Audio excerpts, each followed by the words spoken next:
Hello everyone. आप सभी का स्वागत है आपके अपने यूट्यूब चैनल पर।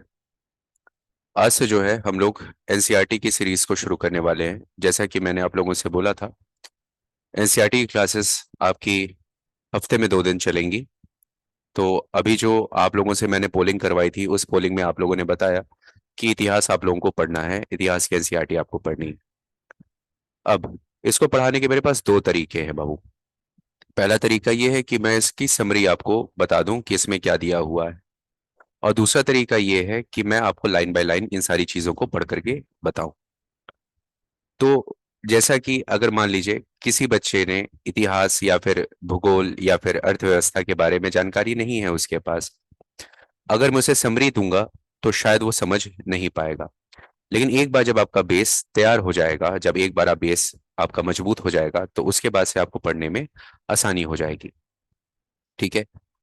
तो अभी जो है मैं क्लासेस जो आपकी शुरू कर रहा हूँ, इतिहास की क्लास रहेगी। और इस इतिहास में पहले मैं छठी क्लास के बारे में बात करूंगा, फिर सातवें के बारे में बात करूंगा, फिर आठवें के बारे में बात करूंगा, नौवें के, फिर 10वीं क्लास की बात करेंगे, फिर 11वें और 12वीं की बात होगी। देखिए, ये जो 6 क्लास की किताब आपके सामने खुली हुई है, आपकी स्क्रीन पर दिख रही होगी, ये एकदम बेसिक किताब है। बेसिक का मतलब ये है कि एकदम जैसे एक छोटे बच्चे को जैसे पढ़ाया जाता है वैसे पढ़ाई गई ये किताब है। लेकिन जब वहीं पर आप 11th और 12th की पुस्तक आप पढ़ने लगोगे, तो 11th और 12th में थोड़ा सा ऐसा लिखा रहेगा जो कि थोड़ा हायर स्टैंडर्ड का होगा। और बहुत सारी चीजें जो आपकी 6 क्लास, 7 क्लास, 8 क्लास में जो आप पढ़ चुके रहोगे, वो चीज वहां पर डिस्कस नहीं की जाएंगी, क्योंकि उससे पहले आपको पढ़ा दी गई रहेंगी। इसलिए शुरुआत 11वें और 12वें से करने से अच्छा है कि हम जो है शुरुआत छठी से करें और धीरे धीरे धीरे धीरे बिल्डअप करें। 6 क्लास, 7 क्लास और 8 क्लास की किताब को पढ़ने में आपको बिल्कुल भी समय नहीं लगेगा। छोटे छोटे हैं, बेसिक चीजें हैं, आराम से आप लोग इसको समझ लोगे। तो जैसा कि मैंने आपसे कहा, मेरे पास पढ़ाने के दो तरीके थे, एक था समरी बताना और एक था उसको नरेट करना। तो मैंने जो मेथड अडॉप्ट किया है वो है नरेट करने का, समरी वाला नहीं। समरी मैं आपको पीडीएफ दे दूंगा, आप समरी उस पीडीएफ से पढ़ सकते हो। समरी का मतलब ये होगा कि कुछ भी आपको, मतलब जैसे बेसिक बेसिक जो पॉइंट्स होते हैं, बस वो आपको वहां पर मिल जाएंगे। इस तरह से पढ़ने से क्या होगा, आपको ऐसा लगेगा कि हाँ, आप खुद किताब पढ़ रहे हो। एक बार आप इस लेक्चर को देखेंगे, उसके बाद से फिर अपनी किताब उठा करके पढ़ेंगे। इस पुस्तक को पढ़ने में जहां पर आपको 2 दिन का समय लग रहा होगा, 6 क्लास की किताब को पढ़ने में 2 दिन मैक्सिमम लगता है पढ़ने के लिए, या फिर कुछ लोगों को 1 दिन लगता है, आप उसे आधे दिन में कंप्लीट कर लोगे। एक बार इस लेक्चर को देखना है आपको, फिर उस किताब को आपको पढ़ लेना है। जैसे आप इस लेक्चर को देखो फिर किताब को पढ़ो, आप देखोगे कि आपका कंसेप्ट और ज्यादा बिल्डअप हो जाएगा। इस किताब की पीडीएफ जो है वो ऐप पर पड़ी हुई है, वहां से आप लोग डाउनलोड कर सकते हैं। इंग्लिश में भी है और हिंदी में भी है। यहाँ पर जो मैं पीडीएफ आपके सामने ओपन किया हूँ, जो पीडीएफ से मैं आपको पढ़ाऊंगा वो हिंदी में पीडीएफ है। इंग्लिश में मैं उसको ट्रांसलेट करता रहूंगा, और इंग्लिश में जो जो इंपॉर्टेंट चीजें होंगी वो मैं आपको बताता रहूंगा। हिंदी भाषी क्षेत्र के लोग हैं हम लोग, इस वजह से हमारे लिए हिंदी माध्यम को अगर हम लेकर के चलेंगे तो ठीक रहेगा, सबके लिए आसान रहेगा पढ़ने में। इंग्लिश में भी सेम यही चीज है, बस उसका ट्रांसलेशन दिया हुआ है, उसको आप वहां से पढ़ सकते हैं। लेकिन एक बार जब समझ में आ जाएगा कंसेप्ट, तो फिर ना हिंदी मीडियम वालों को प्रॉब्लम होने वाली है, ना इंग्लिश मीडियम वालों को प्रॉब्लम होने वाली है। तो जो आपकी एनसीईआरटी क्लासिक्स की किताब है वो है आपकी आवर पास्ट, हमारे अतीत। आवर पास्ट, हमारे अतीत, पार्ट 1 है। उसी तरह पार्ट 2 है, उसी तरह पार्ट 3 है, वो 7th और 8th क्लास में है।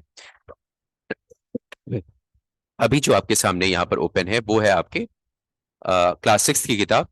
क्लास 6 की पुस्तक है आपके आवर पास्ट, पार्ट 1 है ये। ठीक है। हमारे अतीत भाग 1 है। इसमें आपको 10 चैप्टर देखने को मिल रहे हैं। पहला चैप्टर है प्रारंभिक कथन, कब, क्या, कब, कहाँ और कैसे। दूसरा है आखेट संग्राहक के भोजन उत्पादक तक, मतलब आखिर संग्राहक से भोजन उत्पादक तक कैसे हम लोगों ने हंटर और गैदरर से फिर भोजन उत्पादक की तरफ बढ़े। फिर आरंभिक नगर, जो आपके शुरुआती आपके जो नगर बने थे उसकी बात बताते हैं। क्या बताती हैं हमें किताबें और कब्रें, जो भी लिखी हुई किताबें हैं या फिर जो भी हमारे मॉन्यूमेंट्स हैं या कब्रें हैं, उनसे हमें क्या क्या जानकारी मिलती है, जो कि पुरातत्व जो वेता होते हैं या फिर जो आर्कियोलॉजिस्ट होते हैं वो वहां से क्या जानकारी प्राप्त करते हैं। फिर राजा, फिर राज्य, राजा और प्राचीन गणराज्य की बात करेंगे तो इसमें मगध और इन सब के बारे में थोड़ा सा ओवरव्यू आपको मिलेगा। नए प्रश्न और नए विचार मिलेंगे आप लोगों को, जो भी नए प्रश्न हैं इस समय के या फिर जो नए विचार हैं उसके बारे में पता चलेगा। राज्य से साम्राज्य की ओर बढ़ेंगे, पहले राज्य बने थे उसके बाद क्या बनेगा, साम्राज्य बनेंगे, पहले महाराज थे फिर महाराजाधिराज बनेंगे। फिर गांव, शहर और व्यापार क्या होता है उसके बारे में देखेंगे। नए साम्राज्य और राज्य के बारे में बात होगी, फिर इमारतें, चित्र और किताबों के बारे में बात होगी, जो कि आर्ट एंड आर्किटेक्चर वाला सेक्शन हो जाता है। तो एक तरह समझिएगा ये बेसिक चीजें हैं जो कि आपके पूरा इतिहास को समग्र बताता है। देखो इसका जो नाम पड़ा हुआ है वो है आपका आवर पास्ट, आवर पास्ट, या फिर आप बोलते हो हमारे अतीत, हमारे अतीत। अब देखो यहां पर लिखा हुआ है हमारे, ये भी तो हो सकता था हमारा, हमारा अतीत। अब ये जो हमारा अतीत है बाबू, ये जो सोच है, ये जो विचार है, ये आपके उस समय की है जब राजा महाराजा हुआ करते थे। राजा महाराजा हुआ करते थे और उनके बारे में ही सिर्फ बातें बताई जाती थी किताब में, उन्हीं के बारे में सिर्फ चर्चा होती थी, उन्हीं के जीत के बारे में बताया जाता था, उनके शासन के बारे में बताया जाता था, उनके प्रशासन के बारे में बताया जाता था, उनकी उपलब्धियों के बारे में बताया जाता था। तो वो सिर्फ एक एक पर्सन के ऊपर केंद्रित था, सेंटर्ड था एक पर्सन के ऊपर। लेकिन क्या हमारा पूरा इतिहास सिर्फ एक पर्सन से चलता है? नहीं बाबू। इस राजा के राज्य को चलाने के लिए प्रजा की आवश्यकता पड़ती है। ठीक है बात, इस राजा के राज्य को चलाने के लिए किसकी आवश्यकता पड़ती है बेटा? प्रजा की आवश्यकता पड़ती है, क्योंकि प्रजा इनको क्या देती है बेटा? टैक्स देती है।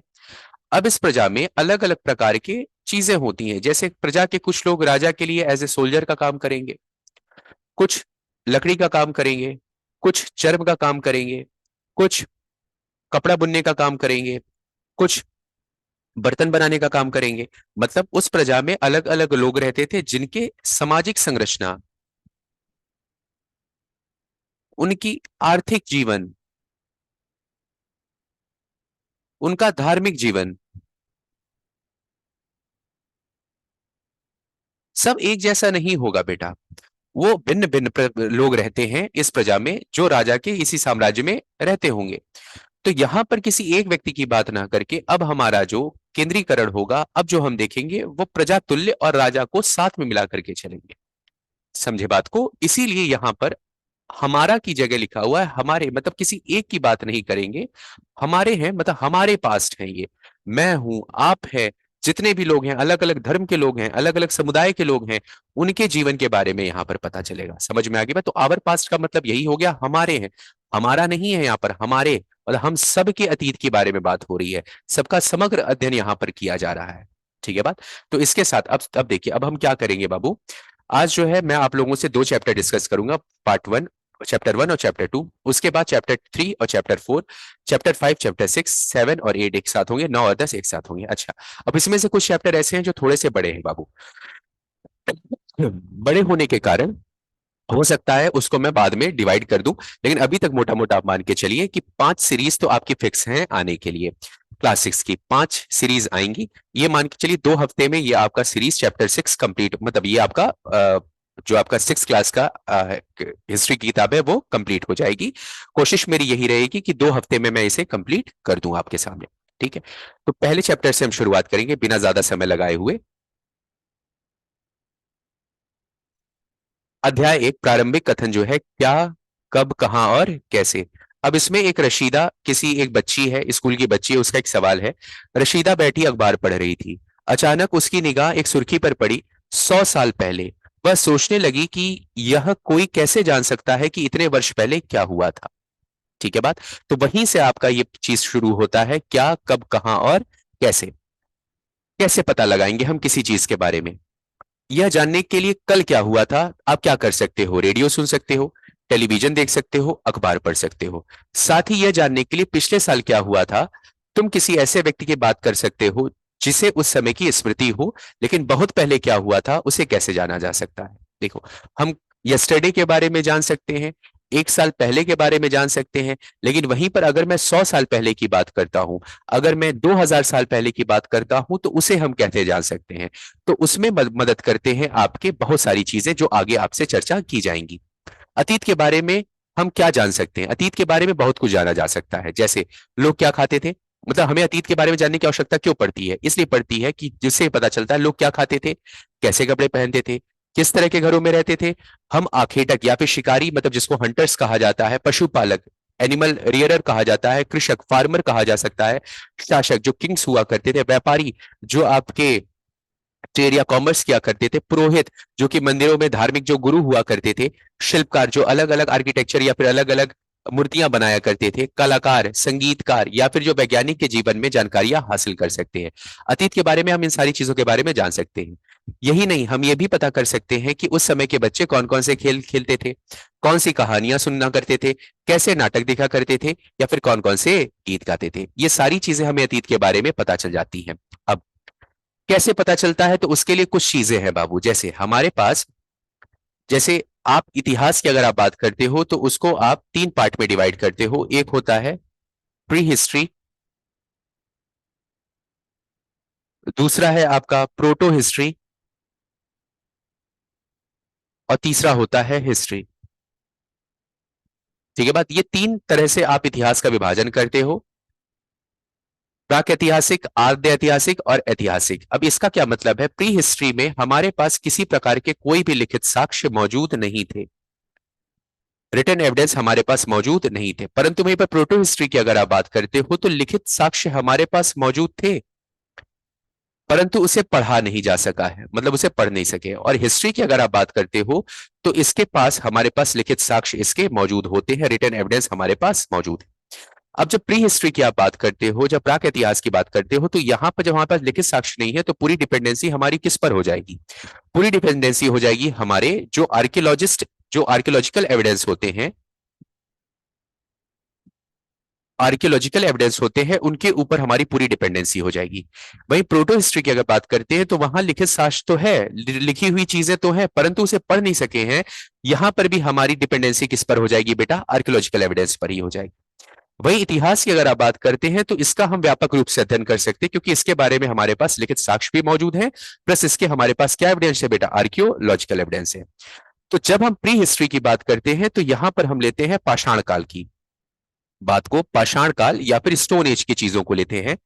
पाषाण काल या फिर हम किसकी चीजों को लेंगे बेटा? स्टोन एज की चीजों को लेंगे। वहीं पर अगर आप प्रोटो हिस्ट्री की बात करते हो तो यहां पर आता है लिखित साक्ष्य तो है परंतु उसे पढ़ा नहीं जा सका है, तो इसमें लिया जाता है हड़प्पन सिविलाइजेशन को और वैदिक एज को। वैदिक एज को क्यों लिया जाता है? तो आप कहोगे सर ऋग्वेद तो था, ऋग्वेद बाद में लिखा गया है। पहले जो ऋग्वेदिक जो परंपरा थी वो आपकी श्रुतियों पर आधारित थी। मतलब जो मैं आपको बोल करके सिखा रहा हूं, लिख करके नहीं, जैसे यहां पर मैं लिख रहा हूं, नहीं, मैं ये चीजें आपको बोल दूंगा सिर्फ, आप उसे क्या करोगे? कंठस्थ कर लोगे, याद कर लोगे, फिर दूसरे जनरेशन में आप पहुंचा दोगे उसे। समझे बात को कि नहीं समझे? तो यहां पर हड़प्पन सिविलाइजेशन में तो लिखित साक्ष्य है परंतु उसे पढ़ा नहीं जा सका है। वैदिक काल में लिखित साक्ष्य नहीं थे, लिपियां थी लेकिन लिखित लिखित साक्ष्य वहां पर मौजूद नहीं थे, बाद में लिखा गया। हिस्ट्री में हमारे पास दोनों साक्ष्य हैं, तो इसका हमारे पास व्यापक अध्ययन होगा। इसका जो अध्ययन होता है बेटा वो अनुमान पर होता है। इसका भी अध्ययन जो होगा वो किस पर होगा बेटा? अनुमान पर ही होता है, कि ऐसा है तो ऐसा होता होगा, ऐसा है तो ऐसा होता होगा। तो प्री हिस्ट्री है, प्रोटो हिस्ट्री और हिस्ट्री है। तो ये तरीके हैं हमारे चीजों को जानने के लिए, और क्या क्या जान सकते हैं उसके बारे में यहां पर दे रखा है। अब लोग कहाँ रहते थे? अब इन्हीं चीजों के बारे में, जैसे पाषाण एज की बात करेंगे, ताम्र पाषाणिक काल की बात करेंगे, हड़प्पन काल की बात करेंगे, वैदिक काल की बात करेंगे, महाजनपद युग की बात करेंगे, तो कैसे कैसे चीजों में परिवर्तन आया, तो लोग कहाँ कहाँ पर रहते थे। तो मानचित्र एक, पृष्ठ दो में नर्मदा नदी का पता लगाओ। देखते हैं नर्मदा नदी कहां पर है लाला, देखते हैं। नर्मदा नदी ये रही, ये रही आपकी नर्मदा नदी। ठीक है बात, ये रही आपकी नर्मदा नदी, ये प्रवाहित हो रही है यहां से। ठीक है बात, ये नर्मदा नदी यहां से क्या हो रही है? प्रवाहित हो रही है। कई लाख वर्ष पहले, कई लाख वर्ष पहले की बात हो रही है बेटा। इस नदी के तट पर रहते थे, यहां रहने वाले आरंभिक लोगों में से कुछ कुशल संग्राहक थे, मतलब गैदरर थे, फूड गैदरर जिसको कहा जाता था, जो आसपास के जंगल की विशाल संपदा से परिचित थे। अपने भोजन के लिए जड़ों, फलों तथा जंगल के अन्य उत्पादों का यहीं से संग्रह किया करते थे। वह जानवरों का आखेट या फिर शिकार भी करते थे। अब थोड़ा सा अगर आप दिमाग लगाएंगे तो ये कहां कब की बात हो रही है? तो सबसे पहले दिमाग में आया लाख वर्ष पहले की बात हो रही है। तो लाख वर्ष पहले की बात कर रहे हैं तो हम किस इतिहास के काल में आ गए बेटा? प्री हिस्ट्री में आ गए। कहां पर आ गए बेटा? प्री हिस्ट्री में आ गए। और प्री हिस्ट्री में भी किसकी बात हो रही है बेटा? पाषाण काल की बात हो रही है। पाषाण काल के भी किस क्रम की बात हो रही है बेटा?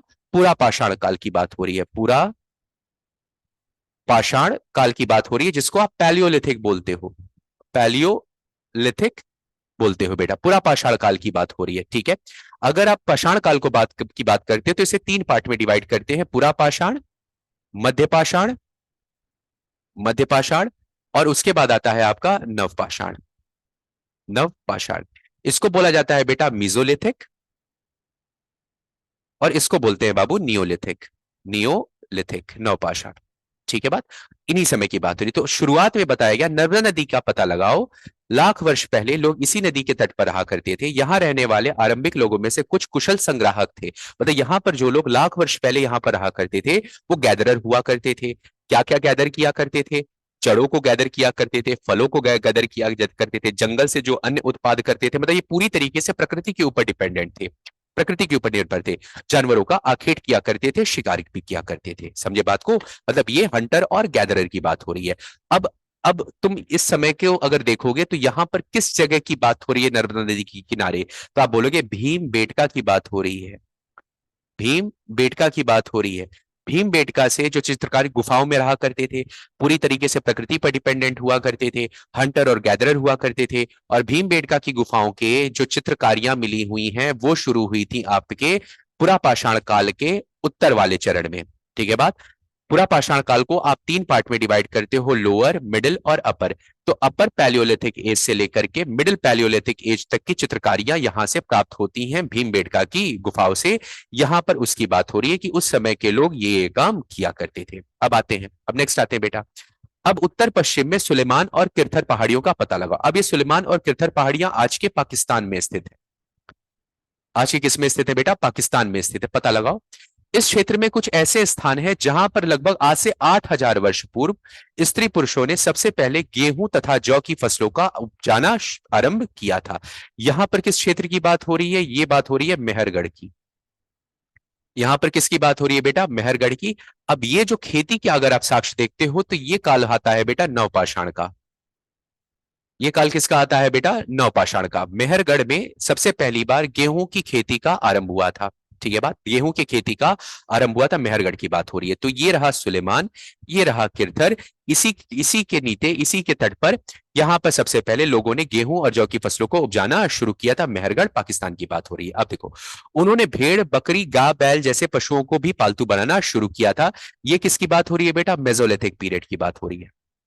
मेसोलिथिक पीरियड की बात हो रही है, क्योंकि जो पशुओं को पालतू बनाने की प्रक्रिया जो आरंभ हुई थी वो आपके मेसोलिथिक पीरियड में हुई थी, ठीक है। देखो, सबसे पहले जो पूरा पाषाण काल आता है उसमें लोग गुफाओं में रहा करते थे।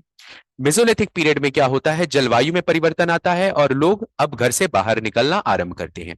जब वो घर से बाहर निकलना आरंभ करते हैं तो फिर वो प्रकृति के संपर्क में आते हैं, और प्रकृति में उनको मिलते हैं जानवर। तो सबसे पहले वो पालतू बनाते हैं पशुओं को, और पशुओं में भी जो सबसे पहला पालतू जानवर बना था वो बना था कुत्ता। कुत्ता क्यों बना था अब इसके बारे में आगे मैं चर्चा करूंगा, लेकिन मैं बता देता हूं। कुत्ता जो है बाबू वो सर्वाहारी होता है, वो ऑमनीवोरस होता है, वो सब खाता है। जो तुम खाओगे वही वो खाएगा। तुम दाल भात खाओगे वो दाल भात खा लेगा, तुम रोटी सब्जी खाओगे वो रोटी सब्जी खा लेगा, तुम मीट मछली खाओगे वो मीट मछली खा लेगा, मतलब जो तुम खाओगे वो खा लेगा। तो इसको पालना लोगों के लिए सबसे ज्यादा आसान था, क्योंकि जो वो खाते थे वही इसको खिला देते थे, ठीक है बात। वहीं गाय की अगर आप बात करोगे, बकरी की बात करोगे, तो इनको पालना थोड़ा सा मुश्किल है, क्योंकि अगर कोई मांसाहारी जीव है तो उसके लिए शाकाहारी कहां से लेकर के आएगा? इस समय खेती तो आरंभ हुई नहीं थी बेटा। तो पशुओं को पालतू बनाना शुरू किया, और सबसे पहला जो पशु पालतू बना था वो कौन सा था बाबू? कुत्ता था, पालतू बना था, ठीक है। उसके बाद, जब इसके बाद धीरे धीरे और विकास होता है, फिर आती है आपके नवपाषाण काल। इस समय शुरू हो जाती है खेती। अब खेती किसकी की जाती है बेटा? देखो, खेती की जाती है आपके अनाज की। अनाज क्या होते हैं बाबू? जिससे आपका पेट भरता है। अब पेट किससे भरेगा? तो या तो चावल से भरेगा, या तो गेहूं से भरेगा, या तो जौ से बनेगा, मतलब इन सारी चीजों से ही आपका पेट भरता है। और प्रमुख भोजन हमारे क्या है बेटा? गेहूं और चावल ही होते हैं बेटा। तो यहां पर चावल, क्योंकि अगर आप देखते हो तो आप अपनी थाली देखो, थाली अगर आप देखोगे तो थाली में सबसे ज्यादा मात्रा में आपको क्या मिलता है बेटा? कार्बोहाइड्रेट के सोर्स मिलते हैं, तो वो चावल है और गेहूं है। उससे कम क्या होता है बेटा? आपके प्रोटीन के सोर्स होते हैं, जो आपका दाल हो जाता है। उससे कम क्या होता है? आपके सब्जियां हो जाती हैं, जो मिनरल के सोर्स हैं, विटामिन के सोर्स हैं, आपके फैट के सोर्स हो जाते हैं।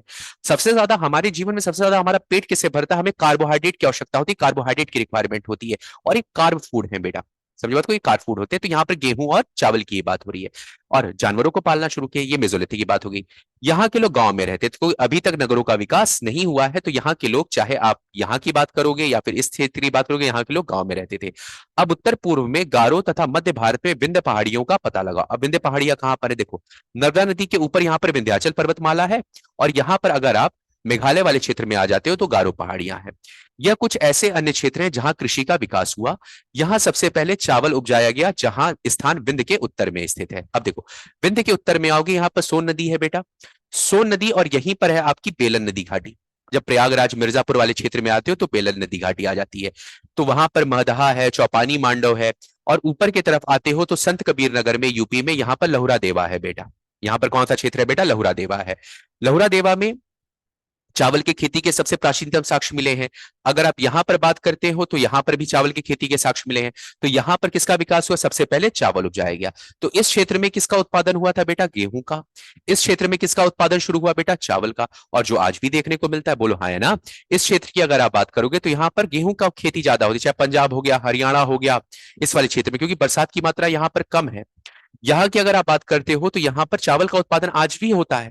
क्यों होता है, क्योंकि यहाँ पर बरसात की मात्रा ज्यादा है। तो ये आज से नहीं चल रहा, ये लाखों साल पहले से ये प्रक्रिया आज तक चलती हुई आ रही है। इतनी बात समझ में आ गई। नेक्स्ट आते हैं बाबू। ठीक है, मानचित्र पर सिंधु तथा इसकी सहायक नदियों का पता लगाने का प्रयास करो। सहायक नदियां उन्हें कहते हैं जो कि बड़ी नदी में मिल जाती हैं। ठीक है, तो छोटी सी बात है, मेन रिवर्स में जो मिलती है उसके ट्रिब्यूटरी कहा जाता है, सहायक नदियां कहा जाता है। लगभग 47 वर्ष पूर्व इन्हीं नदियों के किनारे कुछ आरंभिक नगर फले फूले, हड़प्पन सिविलाइजेशन की बात हो रही है। आज से लगभग कितने साल पहले की बात हो रही है, 4700 साल पहले की बात हो रही है। कुछ आरंभिक नगर फले फूले। गंगा व इसकी सहायक नदियों के किनारे तथा समुद्र के तटवर्ती इलाकों में नगरों का विकास लगभग आज से 2500 वर्ष पूर्व हुआ था। महाजनपदों की बात हो रही है। किसकी बात हो रही है बेटा, यहां पर महाजनपदों की बात हो रही है। ठीक है, अब देखते हैं बाबू। अब इस वाले क्षेत्र की बात करते हैं, थोड़ा सा मैं इसे रब करूंगा, क्योंकि मानचित्र हमारे पास एक ही है ना, तो इसी में सब गोजागाजी करना है हमें, तो थोड़ा सा क्लीन करके चलेंगे। तो सिंधु नदी की बात करते हैं तो हड़प्पा, रावी नदी के किनारे यहाँ पर मिलता है, हड़प्पा मिलता है। सिंधु नदी के किनारे मोहनजोदारो मिलता है, छनुदरो मिल जाता है। फिर आपके इधर आ जाते हैं, फिर आपको क्या कहते हैं, और भी बहुत सारे हड़प्पन साइट्स यहाँ पर मिल जाते हैं। ठीक है बात, आमरी मिल जाता है, कोटदीजी मिल जाता है, ये सारे यहाँ पर साइट्स मिल जाते हैं आपको। ठीक है बात, ये पूरा क्षेत्र जो आप देख रहे हो, ऊपर में मांडा आ जाता है, नीचे की तरफ दैमाबाद आ जाता है। फिर उसके बाद यहाँ पर आपके प्रारंभिक नगर का विकास हुआ। लेकिन ये कब की बात कर रहा है बेटा, आज से लगभग 4700 ईयर साल पहले की बात कर रहा है। वहीं पर गंगा और उसकी सहायिका यमुना अगर यहाँ पर बात करते हैं, तो जैसे अगर आप यहाँ पर देख रहे होगे गंडक नदी आ रही है, यहाँ से अगर आप देख रहे हो तो गोमती नदी आ रही है, ये गंगा नदी आ रही है, इधर से यमुना नदी आ रही है, प्रयागराज में इनका संगम हो रहा है। फिर उसी तरीके से यहाँ से अगर आप देखोगे तो कोसी नदी आती है, इधर से आओगे तो महानंदा नदी आती है। तो इसके किनारे इर्द गिर्द आज से लगभग 2500 साल पहले शहरों का विकास हुआ। यहाँ पर 4700 साल पहले आपके शहर बन चुके थे, यहाँ पर 2500 साल पहले शहर बने थे। मतलब यहाँ जो बात हो रही है, ये बात हो रही है हड़प्पन सिविलाइजेशन की, हड़प्पन सिविलाइजेशन की। और यहाँ की जो बात हो रही है, ये किसकी बात हो रही है बेटा, महाजनपद काल की, महाजनपद काल की। ठीक है बात, महाजनपद काल में यहाँ पर शहर बनना शुरू हो गए थे, शुरुआती शहर यहाँ पर बने थे, और बहुत सारे 16 महाजनपद बने थे बाबू, जिसके बारे में भी देखेंगे आगे। ठीक है, गंगा तथा इसकी सहायक नदी सोन का पता लगाओ। गंगा के दक्षिण में इस नदी के आसपास के क्षेत्र प्राचीन काल में मगध, जो वर्तमान बिहार में स्थित है, नाम से जाना जाता था। इसके शासक बहुत शक्तिशाली थे और उन्होंने एक विशाल राज्य स्थापित किया। देश के अन्य हिस्सों में भी ऐसे राज्यों की स्थापना की गई। अब देखो बाबू, गंगा और सोन नदी का पता लगाते हैं। बिहार वाले क्षेत्र में आते हैं। ठीक है, ये देखो अमरकंटक से यहां से निकली आपकी सोन नदी, ऊपर की तरफ आई और यहां पर आरा बिहार के पास या फिर पटना के पास आकर के यहां पर मिल गई। ऊपर से यहां से कौन सी नदी आ रही है बेटा, गंगा नदी आ रही है। सॉरी, ये यमुना हो गई, यहां पर गंगा हो गई, गंगा नदी आ रही है। अब इसी के आसपास जो होता है, यहां पर मगध का मगध राज्य बना था। यहां पर कौन सा राज्य बना था बेटा, मगध राज्य बना था। मगध राज्य बना था, कश्मक बना था, कौशल बना था, अवंती बना था, गांधार बना था, अंग बना था, चेतीय बना था। बहुत सारे, तकरीबन आपके कितने बने थे बेटा, 16 महाजनपदों का निर्माण हुआ था। तो यहां पर और इस मगध राज्य में सर्वाधिक शक्तिशाली थे। अब आगे वाले क्लास में आपको यह पता चलेगा कि आखिर मगध राज्य के लोग इतने शक्तिशाली थे क्यों, आखिर वहां के राजा इतने शक्तिशाली कैसे हो गए। लेकिन अभी आप बेसिक बेसिक चीजों को समझ रहे हैं, तो उसको देखते हैं। बहुत शक्तिशाली थे और उन्होंने विशाल राज्य की स्थापना की थी। देश के अन्य हिस्सों में भी ऐसे राज्य की स्थापना हुई, जैसे आप इधर की बात करेंगे तो यहां पर आ जाएंगे तो यहाँ पर गांधार मिल जाता है आपको। क्या मिल जाएगा बेटा? गांधार मिल जाएगा। यहाँ की अगर आप बात करते हैं तो यहाँ पर अवंती मिल जाता है। अगर आप यहाँ की बात करेंगे तो यहाँ पर आपका मगध था। इस वाले क्षेत्र में अंग फैला हुआ था। इस वाले क्षेत्र में क्या था बेटा? अंग फैला हुआ था। फिर इधर आ जाएंगे तो यहाँ पर कौशल था। फिर यहाँ पर पांचाल था। यहाँ पर देखिए कि गुरु था। तो ये सब अलग अलग क्या बने थे? आपके महाजनपद बन करके तैयार हो गए थे। अब सुनिए, लोगों ने सदैव उपमहाद्वीप के एक हिस्से से दूसरे हिस्से तक की यात्रा की है। कभी कभी हिमालय जैसे ऊंचे पर्वत, पहाड़ियां, रेगिस्तान, नदियों तथा समुद्रों के कारण यात्रा जोखिम भरी होती थी। फिर भी ये यात्रा उनके लिए असंभव नहीं थी। मतलब लोगों ने उपमहाद्वीप के अलग अलग क्षेत्रों की यात्रा की है। कभी लोग अब क्यों जाते थे? कभी लोग काम की तलाश में, तो कभी प्राकृतिक आपदाओं के कारण एक स्थान से दूसरे स्थान जाया करते थे। या तो इन सर्च ऑफ वर्क जाते थे, आज भी जाते हैं बेटा, या फिर प्राकृतिक आपदा जैसे कभी सूखा पड़ गया, बाढ़ आ गया, भूकंप आ गया, तो जिस प्रकार की कोई प्राकृतिक आपदाएं अगर आती थी तो उस जगह को अगर नष्ट कर देती थी, तब भी वो लोग एक जगह से दूसरी जगह स्थान पर चले जाया करते थे। कभी कभी सेनाएं दूसरे क्षेत्र पर विजय हासिल करने के लिए जाती थी। जैसे मगध ने भी आक्रमण किया है कई राज्यों पर। मगध के अलग अलग क्षेत्रों में युद्ध हुए हैं, तो इस वजह से अशोक के समय अगर देखोगे तो कलिंग विजय हुआ था बेटा। कलिंग से उसका धर्म परिवर्तन, तो जाते थे युद्ध करने के लिए, वहां पर हासिल करने जाते थे। इसके अतिरिक्त व्यापारी कभी काफिलों में तो कभी जहाजों में अपने साथ मूल्यवान वस्तुओं को लेकर एक स्थान से दूसरे स्थान जाया करते थे। व्यापारी भी एक जगह से दूसरी जगह जाया करते थे अपने सामान को बेचने के लिए। अब जो धार्मिक गुरु हुआ कर, जैसे बौद्ध धर्म की बात करते हो, जैन धर्म की बात करते हो, चारवाक धर्म की बात करते हो, आजीवक धर्म की बात करते हो, तो धर्म गुरु या फिर उनके जो पाइनियर्स होते हैं, उनके जो शिष्य होते हैं, लोग शिक्षा की और सलाह देते हुए एक गांव से दूसरे गांव तक यात्रा किया करते थे। एक कस्बे से दूसरे कस्बे जाया करते थे अपने ज्ञान को संचारित करने के लिए, एक जगह से दूसरी जगह भेजने के लिए। जैसे एग्जाम्पल के तौर पर अशोक ने अपने पुत्र और पुत्री महेंद्र और संघमित्रा को सैलॉन भेजा था, श्रीलंका भेजा था। इसीलिए भेजा था, धर्म के प्रचार के लिए भेजा था, धम्म महामात्र के पद पर नियुक्त करके। कुछ लोग नए एवं रोचक स्थानों की खोज करने की चाह में उत्सुकतावश भी यात्रा किया करते हैं। मतलब किसी नई चीजों, नई जगह के बारे में जानना है। कई आज भी लोग एक्सप्लोरर होते हैं। कई यूट्यूब में व्लॉग्स आपको देखने को मिलते होंगे कि आज हम यहाँ पर गए। हाँ, सबसे बढ़िया तो फूड ब्लॉगर वाले होते हैं। आपको चप्पे चप्पे के जितने भी रेडी वाले होते हैं और सब होते हैं, सबके खाने के बारे में बता देते हैं खोज करके। उनसे अच्छा डिस्कवरर कौन होगा? समझे, खाना इतना बढ़िया बढ़िया बताते हैं सब। ठीक है, खोज के चाह में उत्सुकतावश यात्रा किया करते थे। इन सभी यात्राओं से लोगों को एक दूसरे के विचार को जानने का अवसर मिलता था। जो भी ये चीजें होती थी, चाहे वो एक क्षेत्र से दूसरी जगह काम के तलाश में जाएं, चाहे एक क्षेत्र से दूसरी जगह वह किसी आपदा के तलाश में जाएं, या एक क्षेत्र से दूसरी जगह व्यापार के क्षेत्र में जाएं, युद्ध करने जाएं, या फिर एक्सप्लोर करने वहां पर जाते हैं, खोजने के लिए कोई नई जगह जाते हैं, तो वहां पर वहां के लोगों से वो मिलते हैं। विचारों का आदान प्रदान होता है इसी वजह से। ठीक है, आज के लोग यात्राएं क्यों करते हैं? हम क्यों करते हैं यात्रा? एक बार फिर मानचित्र एक को देखो। पहाड़ियां, पर्वत, समुद्र, इन सब उपमहाद्वीप की प्राकृतिक सीमा का निर्धारण करते हैं। हालांकि लोगों के लिए इन सीमाओं को पार करना आसान नहीं था। जिन्होंने जैसा चाहा वे ऐसा कर सके। वे पर्वत की ऊंचाई को छू सके तथा गहरे समुद्रों को पार कर सके। उपमहाद्वीप के बारे में कुछ लोग यहाँ आए और यहीं पर बस गए। अब भारतीय उपमहाद्वीप के बारे में बात हो रही है। भारतीय उपमहाद्वीप की अगर आप बात करते हो तो यहां पर आप पढ़ेंगे बेटा, दक्षिण एशिया, साउथ एशिया, आधुनिक भारत में पाकिस्तान, बांग्लादेश, नेपाल, भूटान, श्रीलंका और अफगानिस्तान, ईरान, चीन, म्यांमार आदि पड़ोसी देशों को दर्शाता है। दक्षिण एशिया एक महाद्वीप से छोटा है, लेकिन विशालता तथा बाकी एशिया से समुद्रों, पहाड़ियों तथा पर्वतों से बटे होने के कारण इसे प्राय उपमहाद्वीप कहा जाता है। अब इतना कॉम्प्लिकेटेड बनाया हुआ है, लेकिन मैं इसको सरल कर देता हूं। ध्यान से देखिए क्या है उपमहाद्वीप। देखो, ध्यान से देखोगे बाबू, देखो, भारत जो है वो एशिया के दक्षिण में स्थित है, इसलिए साउथ एशिया बोला जाता है बेटा। ठीक है, एशिया के दक्षिण में स्थित है, इसलिए इसको साउथ एशिया बोला जाता है। अब साउथ एशिया की अगर आप बात करते हो तो इसमें अफगानिस्तान आता है, पाकिस्तान आता है। साउथ एशिया की मैं बात कर रहा हूं बेटा। उसके बाद आपका इंडिया आता है, इंडिया आता है, नेपाल आता है, भूटान आता है, बांग्लादेश आता है, बांग्लादेश आता है, फिर से श्रीलंका आता है, और मालदीव्स आता है। ये जो 8 देश हैं ये आते हैं दक्षिण एशिया में।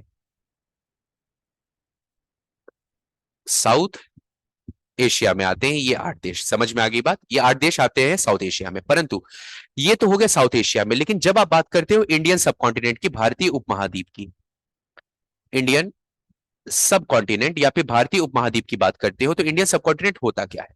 इंडियन सब कॉन्टिनेंट कॉन्टिनेंट का वह हिस्सा होता है जो किसी प्राकृतिक सीमा के द्वारा, ध्यान से सुनिएगा, उपमहाद्वीप महाद्वीप का वो भाग होता है जो किसी प्राकृतिक सीमा के द्वारा बाकी के महाद्वीप से इस प्रकार अलग कर दिया जाता है कि वहां की जलवायु, वहां के रहन सहन या फिर वहां के जीवन में पर्याप्त मात्रा में परिवर्तन आ जाता है।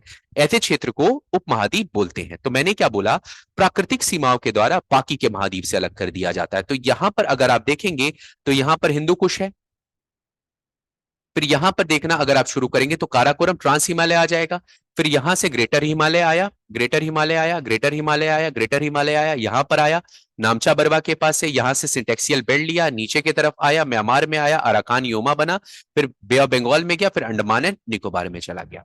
समझे बात को? अब देखिए, तो यहां पर भी बहुत सारी माउंटेन रेंजेस हैं, तो इसको अलग नहीं करेंगे, सब एक ही साथ है। अब देखो बेटा, तो ये आपका बन गया उपमहाद्वीप, इंडियन सब कॉन्टिनेंट। ऊपर वाला कॉन्टिनेंट था। देखो, अब इंडियन सब कॉन्टिनेंट में कौन कौन से क्षेत्र आ रहे हैं, तो इंडियन सब कॉन्टिनेंट में जो क्षेत्र आ रहे हैं, अब मैं इसको दूसरे कलर से लिखता हूं। तो पहला है ये आपका पाकिस्तान, दूसरा है आपका इंडिया, तीसरा है आपका नेपाल, चौथा है आपका भूटान, पांचवा है आपका बांग्लादेश। तो इंडियन सब कॉन्टिनेंट में कुल कितने क्षेत्र आते हैं बेटा? 5 क्षेत्र आते हैं। लेकिन कई लोगों का यह मानना है भारतीय उपमहाद्वीप में आप इनको भी जोड़ सकते हैं, किसको? श्रीलंका और मालदीव्स को भी। लेकिन ये पूरी तरीके से भारतीय उपमहाद्वीप में स्थित नहीं है। जैसे श्रीलंका को अगर देखोगे तो ये आइलैंड कंट्री है, अगर इसको देखोगे तो ग्रुप ऑफ आइलैंड्स है, ये बिल्कुल अलग है। लेकिन फिर भी हम इसको इंडियन सब कॉन्टिनेंट में जोड़ लेते हैं, तो ये हो जाता है आपका 5 हो गए थे, ये हो गया 6 और ये हो गया आपका 7। तो साउथ एशिया और इंडियन सब कॉन्टिनेंट में किस चीज का अंतर है बेटा? साउथ एशिया और इंडियन सब कॉन्टिनेंट में अफगानिस्तान नहीं है। साउथ एशिया में अफगानिस्तान तो है, लेकिन इंडियन सब कॉन्टिनेंट में अफगानिस्तान नहीं आता है। समझे बात को? क्लियर हो गई बात? तो इंडियन सब कॉन्टिनेंट वो हिस्सा होता है जो किसी प्राकृतिक सीमा के द्वारा बाकी के महाद्वीप से अलग कर दिया जाता है। समझ में आ गई बात?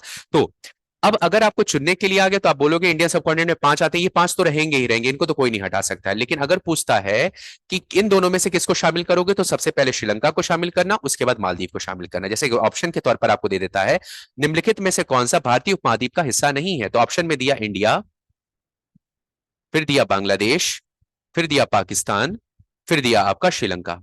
श्रीलंका तो कौन सा नहीं है बेटा? इसमें श्रीलंका नहीं है। अच्छा, फिर दिया निम्नलिखित में से कौन सा भारतीय उपमहाद्वीप का हिस्सा नहीं है, तो आप बोलेंगे इंडिया, ऑप्शन देता हूं बांग्लादेश, उसके बाद दे देता हूं श्रीलंका, फिर दे देता हूं भूटान।